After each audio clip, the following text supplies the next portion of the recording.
आपका स्वागत है। आज दे दनादन न्यूज आ पहुंची है दिल्ली के सुल्तानपुरी क्षेत्र में। ये देख रहे हैं उत्तरी दिल्ली नगर निगम प्राथमिक बाल बालिका विद्यालय है, जहां से प्रतिदिन गरीब लोगों को भोजन बांटा जाता है, वो भी 2 टाइम, सुबह और शाम को। तो आइए स्कूल के अंदर चलते हैं, देखते हैं पुलिस प्रशासन किस तरह से इन गरीब असहाय को भोजन वितरण कर रहे हैं। स्वयं राष्ट्र जागृति, हम सभी राष्ट्र को जीवंत और जागरूक बनाए रखें। लॉकडाउन के नियमों का पालन करें, जहां है वहां रहे, सुरक्षित रहे। सर इसमें तकरीबन हमारे पास सुबह शाम में 2,500-3 हज़ार का भोजन आता है और हम भली भांति इनको लाइन लगा करके बांटते हैं। सभी को आप पैकेज करवाते हैं या पैकिंग किया हुआ भी होता है? सर पैकिंग कुछ आती भी है तो भी ठीक है, नहीं आती है तो भी हम अपने खुद से करते हैं। आप वैसे लोगों को क्या संदेश देना चाहते हैं जो लोग पुलिस का डंडा खाना मंजूर है लेकिन घर में बैठना मंजूर नहीं?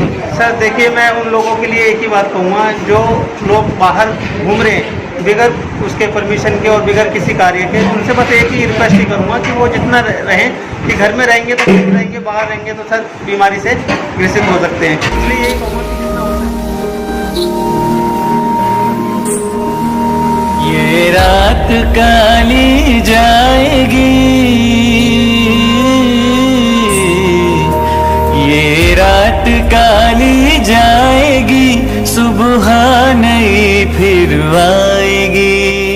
वॉलंटियर सुल्तानपुरी डी ब्लॉक के स्कूल से आप सबकी ओर से हमारी डीएम, एसडीएम, एडीएम, एसडीएम और तहसीलदार जी मनोहर जी और धर्मवीर जी का दिल से शुक्रिया अदा करता हूं, जिन्होंने इस मुसीबत के समय में हम सब के लिए ये सराहनीय काम किया। हमको 2 वक्त का लंगर प्रसाद मिल सके। ये लंगर प्रसाद गुरु नानक लंगर सेवा द्वारा गुरु नानक श्री नानक प्याऊ के सहयोग से वितरित किया जा रहा है। दिल्ली सिख गुरुद्वारा प्रबंधक कमेटी के चेयरमैन हरविंदर सिंह केपी नानक प्याऊ के सहयोग से ये लंगर हमको मिल रहा है। मैं सहे दिल से आप सबका धन्यवाद अदा करता हूँ। बोलो भारत माता की, भारत माता की, भारत माता की। डिस्टेंस के हिसाब से उनको खाना प्रोवाइड करते हैं, जो कि गुरुद्वारा नानक प्याऊ की तरफ से एसपी हरविंदर सिंह की तरफ से हमें प्रोवाइड होता है, वो हम देते हैं लोगों को। उसमें दाल, रोटी, हलवा, सब्जी, उसमें हर तरह का फ्रेश खाना होता है हमारे पास में। एक ही आदमी का खाना देते हैं? क्या आप उनके परिवार की संख्या के हिसाब से खाना देते हैं? नहीं, हम एक आदमी को, उसके वाइफ जो है उसको हम 2 आदमी खाना देते हैं। अगर उस लाइन में उसके हस्बैंड लगे हैं तो हम भी उसको 2 आदमी खाना देंगे। कोई रिक्वेस्ट करता है तो हम उसको एक्स्ट्रा खाना दे देते हैं, पर ऑन रिक्वेस्ट पे। बच्चे को इसलिए देते कि बच्चे खाना वेस्ट करते हैं। 3 मई तक अपने घर के अंदर में रहना पसंद नहीं कर रहे, तो वैसे तत्वों को आप क्या संदेश देना चाहेंगे? अगर ऐसे लोग जो हैं कहना नहीं मान रहे हैं गवर्नमेंट का, तो वो उनके लिए नुकसान है और दूसरों के नुकसान है। आगे बीमारी इतनी फैली हुई है, अगर वो उसका पालन नहीं करेंगे तो दूसरों को अफेक्ट करेंगे।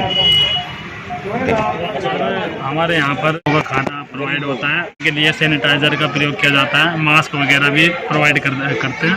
पर अदरवाइज यहाँ पे डिस्टेंस का बहुत ध्यान रखा जाता है, ख्याल रखा जाता है। एक दूसरे को जैसे चिपकते हैं आपस में, उनको डिस्टेंस बनाने के लिए हाँ फोर्स किया जाता है कि आपस में टच ना हो। एक दूसरे से अगर टच होंगे तो वायरस फैलेगा। जो कोरोना वायरस जो चल रहा है ये बहुत महामारी है और इससे जो है एक दूसरे को बीमारी का डर और ख़तरा बहुत ज़्यादा है। तो इसलिए हम डिस्टेंस बनाने की अधिक से अधिक उनको फोर्स करते हैं कि इस तरीके से मत हो, जो आपस में चिपक के और दूरी बना के रखिए।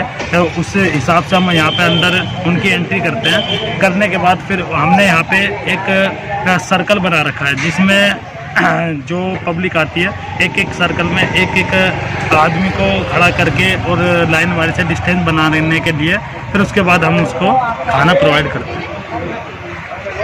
और जो आजकल के तत्व घर में ठहरना पसंद नहीं करते और बाहर आपके डंडे खाना पसंद करते हैं, तो वैसे लोगों को आप क्या संदेश देना मैं चाहेंगे? बस ये संदेश देना चाहता हूँ कि वो अपने घर पे रहे और सुरक्षित रहे, क्योंकि ये इस बीमारी का एक ही समाधान है कि घर पे रहे और सुरक्षित रहे। क्योंकि अगर बाहर बेवजह निकलेंगे तो आपको भी खतरा है और आपके जो आसपास है उनको भी खतरा है, क्योंकि ये वायरस जो है, ये कोरोना वायरस एक दूसरे के छूने से और क्या नाम उसका संपर्क में आने से फैल रहा है। बस मेरी आप लोगों से, सब भाई बहनों से निवेदन है हाथ जोड़ के कि अपने घर पे रहे और सुरक्षित रहे। रात काली जाएगी, जितना हो सके उतने गरीब परिवार देखरेख करें, उनके भोजन की आवश्यकता पूरी कर सकता है। दौर मुश्किल है मगर तुम भूल ना जाना कहीं, दौर मुश्किल है मगर तुम भूल ना जाना कहीं, कोई बेबस बेसहारा भूख से रोए नहीं। मेरा नाम Kusumlata Mitra, executive magistrate Rohini north west. वो हजार जो व्यक्तियों का खाना जो यहाँ ला रहे हैं, ये किस जगह से और किन किन संस्थाओं से आप ला हम रहे हैं? ये खाना गुरुद्वारा गुरु नानक प्याओ राणा प्रताप बाग मॉडल टाउन से ला रहे हैं। जी जी जी। और वो भरपूर लंगर देते हैं जिससे नीडी पर्सन का पेट भर सके। उसमें रोटी चावल और दाल सब्जी और कई बार हलवा भी होता है, मतलब अलग अलग आइटम देते हैं और भरपूर लंगर देते हैं। तो ये एक टाइम का भोजन होता है या 2 टाइम का होता है? एक टाइम का भी होता है, कई बार 2 टाइम का भी होता है, जैसे जैसे इनकी स्कूल वालों की रिक्वायरमेंट होती है उसके हिसाब से देते हैं। तो किन किन स्कूलों में आप जैसे वहाँ पर मंगोलपुरी वाई ब्लॉक और सुल्तानपुरी। तो आप ये बताइए, जिन लोगों को यहाँ से भोजन मिल रहा है, क्या वो उन भोजन से संतुष्ट है? बिल्कुल, हम पूछते हैं, बाहर खड़े हुए लोगों से पूछते हैं, अगर आप रोज लंगर लेने आते हो, कह रहे हम आते हैं और मतलब सही मात्रा में मिलता है। कोई दिक्कत नहीं, कोई दिक्कत नहीं है, कोई दिक्कत नहीं। जो चावल आते हैं ना आपके यहाँ, जो बच्चे आते हैं, कौन से चावल? गुरुद्वारे से आते हैं, हम बोल देंगे उनको। तो बिल्कुल बच्चे आते हैं, खाए नहीं जाते।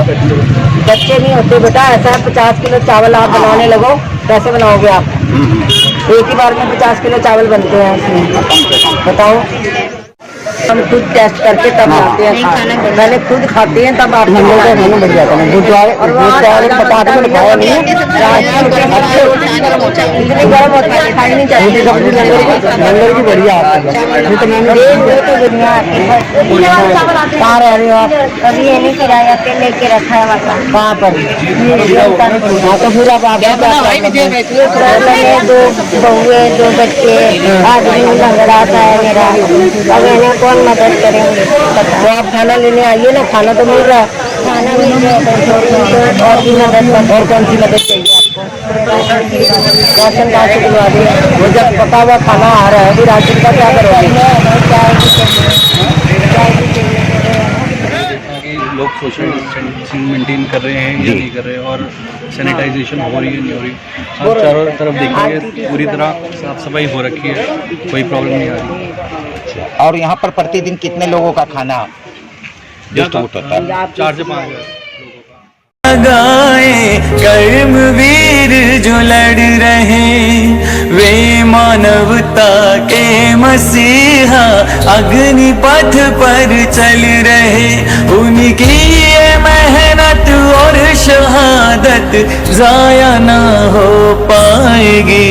ये त्रासदी मिट जाएगी, ये त्रासदी मिट जाएगी, ये त्रासदी मिट जाएगी, ये रात काली जाएगी। इसी कामना के साथ मैं अपनी बात समाप्त करता हूं। आपके परिवार को उत्तम स्वास्थ्य की मंगल कामनाएं करता हूं। बहुत बहुत धन्यवाद।